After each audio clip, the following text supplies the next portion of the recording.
Setiap negara pasti mempunyai nilai dan budaya yang tersendiri. Begitu juga di negara kita yang terdiri daripada 5 budaya besar iaitu Melayu, Cina, India, Kadazan dan Iban. Namun begitu, akibat arus modernisasi yang semakin hebat pada era ini, sedikit-sedikit amalan dan cara hidup yang menjadi pegangan hidup terhakis. Kita lihat di mana-mana masyarakat kurang menghargai nilai estetika yang ada dalam masyarakat. Sebagai contoh, pemakaian kain batik sarung. Amat kurang sekali dilihat anak-anak muda memakai kain batik sarung kecuali di negeri Kelantan dan Terengganu. Sehubungan itu, pagi ini kita akan membicarakan isu ini secara lebih ilmiah. Selamat sejahtera saya ucapkan kepada para penonton yang hadir pada hari ini. Saya Ain Syazwani bertugas sebagai pengerusi majlis. Tajuk isu pada pagi ini ialah warisan bangsa. Apakah sebenarnya warisan bangsa yang tergambar dalam kotak fikiran kita? Apa pula kepentingannya sehingga kita perlu mempertahankan warisan bangsa ini? Akhir sekali, benarkah arus pemodenan yang dikatakan sebagai punca hilangnya perhargaan generasi sekarang terhadap warisan bangsa ini? Bagi membicarakan persoalan-persoalan yang dikemukakan, 4 orang tokoh telah dijemput. Panel pertama ialah pengarah Arkib Negara ialah Datuk Seri Muhammad Amar. Panel kedua, Presiden Yayasan Belia Negara Datuk Nabila Syafiah. Panel ketiga ialah Budayawan Negara Datin Nur Hakimah. Diikuti panel keempat ialah Unit Psikologi Kaunseling Profesor Ismah Husna. Bagi mendapatkan takrifan yang tepat tentang warisan bangsa, amat sesuai sekali jika Datin Nur Hakimah memulakan bicara kita pada pagi ini. Baiklah Datin, apakah definisi yang paling sesuai untuk tajuk kita pada hari ini?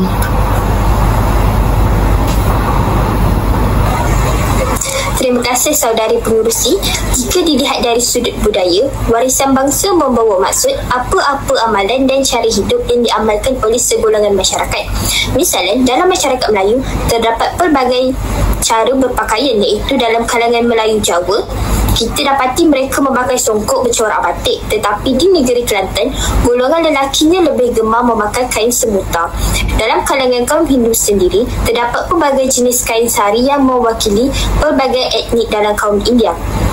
Dalam budaya Cina pula, kita rujuk makanan yang dimakan oleh kaum Cina. Ada makanan Cina ala Hokkien dan juga makanan ala Hainan yang mempunyai sedikit kelainan. Sementara itu, dari sudut sejarah, warisan bangsa pula menjurus kepada peninggalan-peninggalan berbentuk bangunan, sama ada bangunan-bangunan yang dibina oleh penjajah ataupun bangunan-bangunan nenek moyang kita yang terdahulu. Sebagai contoh, bangunan Muzium Abu Bakar Johor dan juga bangunan Sultan Ibrahim di Johor Bahru merupakan sebuah bangunan binaan Inggeris yang dibina semasa pentadbiran British di Tanah Melayu. Kewujudan bangunan ini amat besar artinya kerana dari aspek seni binanya amat berlainan dengan seni bina Melayu pada masa itu. Selain menjadi bukti dalam sejarah Malaysia bahawa kita pernah dijajah oleh kuasa asing. Itu sahaja pandangan saya tentang maksud warisan bangsa. Terima kasih Datin Nur Hakimah. Baiklah penonton, begitulah takrifan ringkas tentang warisan bangsa. Jika dihalusi, warisan bangsa merupakan elemen penting untuk membina jati diri dan semangat patriotik dalam kalangan masyarakat. Lebih-lebih lagi dalam jiwa generasi muda sekarang. Maka kita dengar pandangan Datuk Seri Muhammad Amar tentang kepentingan mengekalkan warisan bangsa kita. Silakan Datuk Seri. Terima kasih saudari pengerusi. Beginilah saudari pengerusi dan penonton. Kita lihat kepentingan dari aspek pembentukan jati diri terlebih dahulu. Saya fokuskan pada penggunaan bahasa kebangsaan dan ibunda. Seperti yang dikatakan oleh Datin Nur Hakimah sebentar tadi, warisan budaya membasuh seluruh cara hidup masyarakat. Jadi salah satunya ialah penggunaan bahasa kebangsaan dan ibunda dalam masyarakat. Untuk membentuk jati diri yang tebal dan tulen, kita tidak dapat lari dari menghargai dan meletakkan bahasa kita di tempat paling atas. Lihat saja negara-negara maju, baik Jepun, Korea, Perancis, China dan Jerman. Rakyat di negara-negara tersebut amat bangga akan bahasa ibunda dan kebangsaan mereka. Namun pada masa yang sama, mereka merupakan gergasi ekonomi dunia. Misalnya, Jepun merupakan negara robotik paling canggih di dunia. Yang dapat dirumuskan berdasarkan pendapat saya sebentar tadi ialah semua negara maju amat menghargai, bangga dan memartabatkan bahasa ibunda dan bahasa kebangsaan mereka masing-masing. Mereka mempelajari bahasa asing semata-mata untuk mendapatkan ilmu dan dibawa balik ke negara mereka untuk dimanfaatkan. Perlu diingatkan juga jika kita bercita-cita menjadi negara maju dalam acuan dan budaya kita sendiri, bahasa kebangsaan dan ibunda perlu dimartabatkan dengan bersungguh-sungguh. Bagi saya, bangsa yang tidak menghargai keunikan bahasa ibunda dan kebangsaan sendiri sebenarnya amat longgar jati diri dan semangat patriotiknya. Seterusnya, saya melihat kepentingan menghargai dan mengekalkan warisan bangsa ialah kesannya kepada anak-anak kecil dan remaja yang masih muda. Jika kita mahu generasi muda kekal dalam hidup budaya nenek moyang yang penuh dengan nilai-nilai ketimuran, maka warisan bangsa seperti adat resam yang merangkumi cara berpakaian, makanan dan cara bermasyarakat perlu berterusan menjadi amalan. Bagi saya, bangsa berjaya ialah bangsa yang berjaya menjadi ikon dunia tetapi masih mengekalkan cara hidup nenek moyang yang positif. Saya merujuk wawasan 2020 yang diilhamkan oleh mantan Perdana Menteri Malaysia Tun Dr. Mahathir Mohamad, iaitu beliau mahu Malaysia muncul sebagai negara maju beracuan sendiri, tidak meniru mana-mana budaya negara lain. Maka untuk merealisasikan impian kita perlu pastikan warisan bangsa kita kekal menjadi ikon dalam diri setiap anak muda. Itu saja pendapat saya, saudara pengerusi. Terima kasih Datuk, menarik sekali penjelasan sebentar tadi. Yang paling menarik ialah isu tentang kepentingan warisan bangsa ini kepada golongan muda. Namun begitu, yang kita semua lihat sekarang, warisan bangsa ini seolah-olah ditelan oleh arus pemodenan yang amat laju pergerakannya. Untuk melihat fenomena ini dengan lebih jelas, saya jemput Datuk Nabila Syafiq untuk memberi pandangan beliau tentang gejala serius ini. Terima kasih saudari pengerusi. Berbicara tentang arus pemodenan ini, kita tidak lari dari mengaitkannya dengan isu globalisasi. Jika kita rujuk Kamus Dewan Bahasa edisi keempat, globalisasi membawa takrif proses yang membolehkan sesuatu aktiviti sosial, ekonomi, kebudayaan dan sebagainya. Proses ini disebarkan atau diperluaskan ke peringkat antarabangsa, seterusnya ke seluruh dunia. Terutamanya dengan adanya kemudahan sistem komunikasi dan dasar terbuka. Jadi dapat disimpulkan pengglobalisasian memang berupaya menghakis nilai-nilai hidup dalam masyarakat. Dalam dunia yang tiada lagi sempadan, siapa-siapa yang kuat memang berupaya mengubah rupa bentuk masyarakat dunia. Saya ambil contoh negara maju iaitu Amerika Syarikat yang dikatakan gegasi dalam semua aktiviti dunia, dari bidang sosial hinggalah ketenteraan. Masyarakat dunia cenderung melihat negara ini sebagai negara yang ideal untuk diikuti agar sama-sama dapat bergelar masyarakat moden. Situasi ini banyak menempiasi generasi muda sehingga kita lihat pengagungan terhadap pakaian dari barat amat dominan. Malah dalam masyarakat Cina, kita dapati anak-anak mudanya jarang-jarang memakai pakaian cheongsam sebagai pakaian harian. Malah tidak juga menjadi pilihan semasa Tahun Baru Cina. Bagi saya itu satu kerugian kerana pakaian merupakan salah satu identiti bangsa selain bahasa ibunda. Pengaruh modernisasi yang kedua terhadap warisan bangsa ialah kurangnya penghargaan terhadap nilai-nilai estetika sejarah negara dan seni pertukangan nenek moyang. Kita dapati kerakusan membina bangunan berciri moden telah hampir membenam keindahan seni bangunan tradisional, dan jarang kita lihat masyarakat membina bangunan yang dihiasi ukiran budaya Melayu, Cina dan India, sehingga kan pelbagai langkah diambil untuk mengekalkan pengetahuan ini dalam minda masyarakat, seperti mewujudkan Taman Mini Malaysia di Air Keruh, Melaka. Di taman ini barulah kita dapat mengenali rupa bentuk rumah-rumah tradisional rakyat Malaysia yang terdiri daripada pelbagai kaum dan etnik. Saudari pengerusi, itulah pendapat saya tentang perkara ini. Terima kasih Datuk atas pandangan yang dikemukakan sebentar tadi. Seterusnya saya meminta Profesor Ismail Husna bagi menjawab persoalan tentang sumbangan yang boleh memupuk remaja untuk lebih menghargai warisan bangsa. Silakan Profesor. Sebagai rakyat yang berjiwa patriotisme, darah kita mengalir deras warisan daripada nenek moyang kita.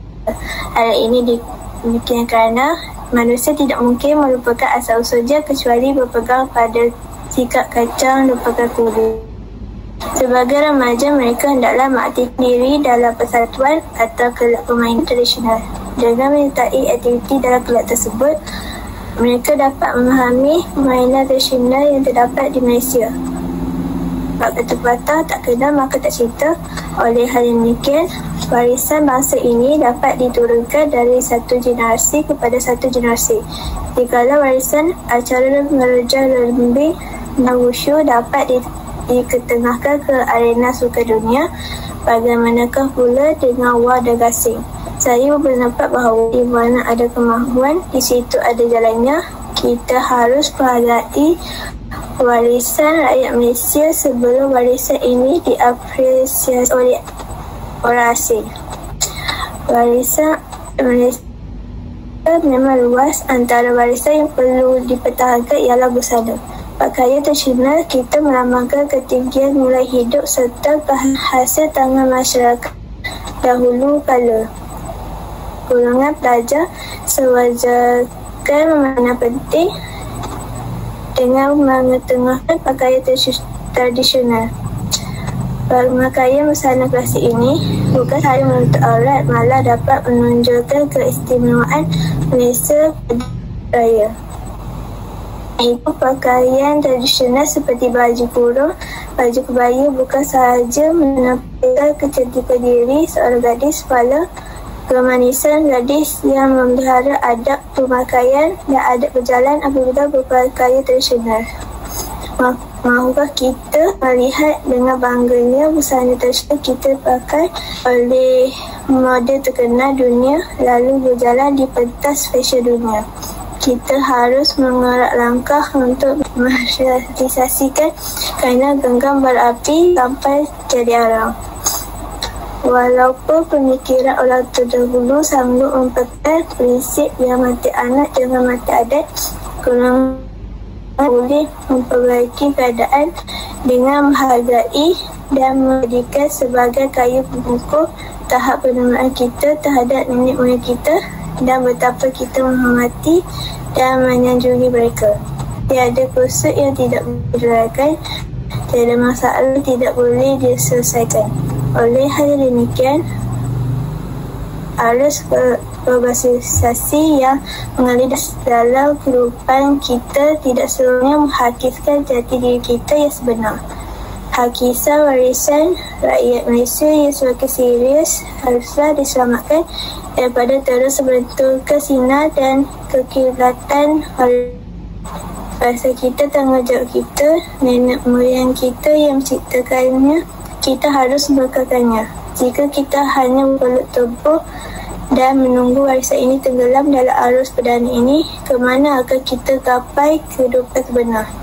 Apakah arti sebenar kehidupan ini jika kita hanya mampu merosakkan yang baik dan membinasakan yang murni?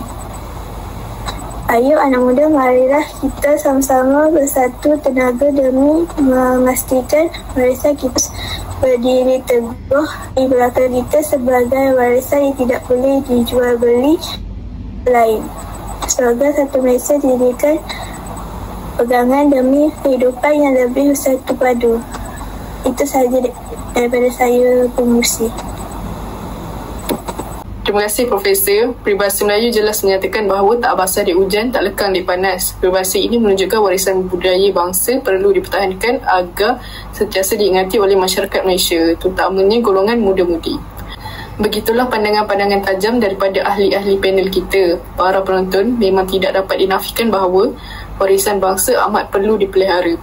Oleh itu, pelbagai usaha dilaksanakan bagi memastikan warisan budaya kita terus mendominasi kehidupan masyarakat. Saya amat tertarik dan kagum akan usaha Allahyarham Datin Seri N. Mahmud, isteri Perdana Menteri kita, yang berusaha gigih agar batik dan songket kembali segar dalam masyarakat. Begitu juga usaha mantan Menteri Pertanian Datuk Seri Sanusi Jonet yang bekerja keras mempopularkan makanan kampung iaitu ikan patin, ikan lampan, ikan talapia dan ulam-ulaman di bawah pengawasan Kementerian Pertanian ketika itu. Berbagai promosi dilakukan di hotel-hotel, di pasar-pasar tani dan pasar-pasar malam. Selain itu, usaha gigih Kerajaan Melaka mengekalkan bangunan-bangunan bersejarah di Bandar Hilir Melaka amat disyukuri. Hal ini kerana Bandar Hilir ialah mercu tanda sejarah negara kita. Semangat cinta akan negara sewajarnya berkobar-kobar dalam jiwa setiap generasi apabila melihat kesan-kesan peninggalan penjajah. Oleh itu, mulai hari ini sama-samalah kita menghargai warisan bangsa kita. Hanya bangsa yang kenal jati diri ialah bangsa yang dihormati. Sekian saja forum tentang warisan bangsa. Saya sudahi dengan wabillahi taufiq wa hidayah. Wassalamualaikum warahmatullahi wabarakatuh. Sehingga kita berjumpa lagi. Bye-bye. Bye-bye. Bye.